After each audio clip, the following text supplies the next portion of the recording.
Bien.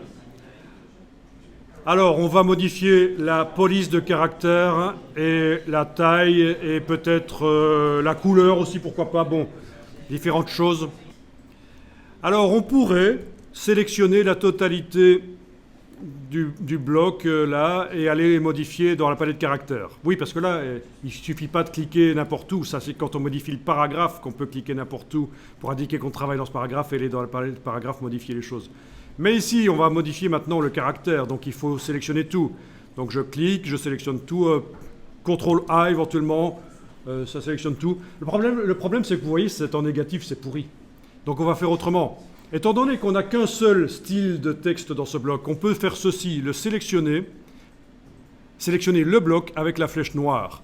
Et quand on modifie quelque chose dans la palette de caractères, ça va modifier la totalité. Alors, qu'est-ce qu'on va faire? Eh bien, on va peut-être aller choisir une autre police. Voyons un peu. Si vous avez du Baskerville? Ou alors on pourrait prendre une police bâton, éventuellement. Ouais, prenons de l'Helvetica, la police basique que personne n'aime. Helvetica, vous devez avoir quand même.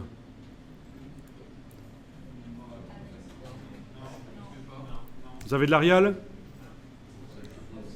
Arial Bold? Arial Lagrandé? Bon. Alors, choisissez une police bâton, c'est-à-dire sans empattement. Vous voyez que le corps du texte utilise des polices à empattement. Il y a les petites pattes là. Et on peut, pour contraster, si on veut, prendre une police sans empattement. Les puristes diront qu'on peut faire ça, mélanger dans un même document des polices bâtons et des polices à empattement, donc des polices sérif et sans sérif pour utiliser les termes typographiques exacts. Mais ils vont dire qu'il faut que ce soit fait par le même typographe qui ait fait ces deux polices. Bon, on ne va pas aller jusque-là. Gardons les choses simples ici.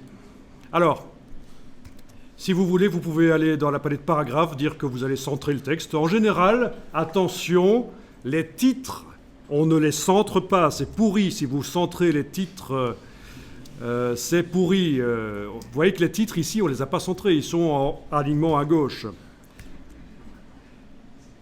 Donc faites attention à ça, c'est vraiment, on reconnaît les débutants, ils centrent les titres, parfois même tout un paragraphe est centré. Ici, vu que c'est un extrait, on peut peut-être dire que ça peut être acceptable, mais de toute façon, on est en train de tester, et il n'est pas dit que ça va rester comme ça.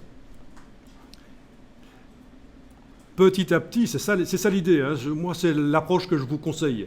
Quand vous faites un document, faites-le entièrement en mettant des styles de titres, de sous-titres, de corps du texte, etc. Et puis, quand vous avez fait tout le document, vous êtes cool. Déjà, vous savez que vous avez un document que vous allez pouvoir rendre au client ou à l'institution qui demande le document. À partir de là, vous améliorez les styles. Vous essayez d'améliorer le document si vous avez le temps.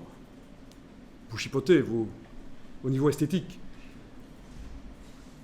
On peut faire du Word au départ de InDesign. Il suffit d'enregistrer le document InDesign en PDF, de l'ouvrir dans Acrobat Pro et de l'enregistrer au format Word. Parce que parfois, les institutions vous demandent du format Word. Ok, alors on va bientôt terminer. On va ici centrer le texte dans son bloc. Vous allez dire, mais on l'a déjà centré. Mais oui, horizontalement, mais maintenant je veux le centrer verticalement. Donc vous allez dans le menu Objet et vous allez demander Option de bloc de texte, donc menu Object dans la version anglaise, Text Frame Options, donc c'est CTRL B, le raccourci. Commande B sur le Mac, CTRL B sur le PC.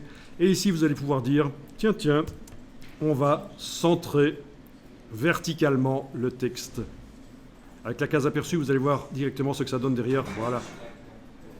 OK. Bien.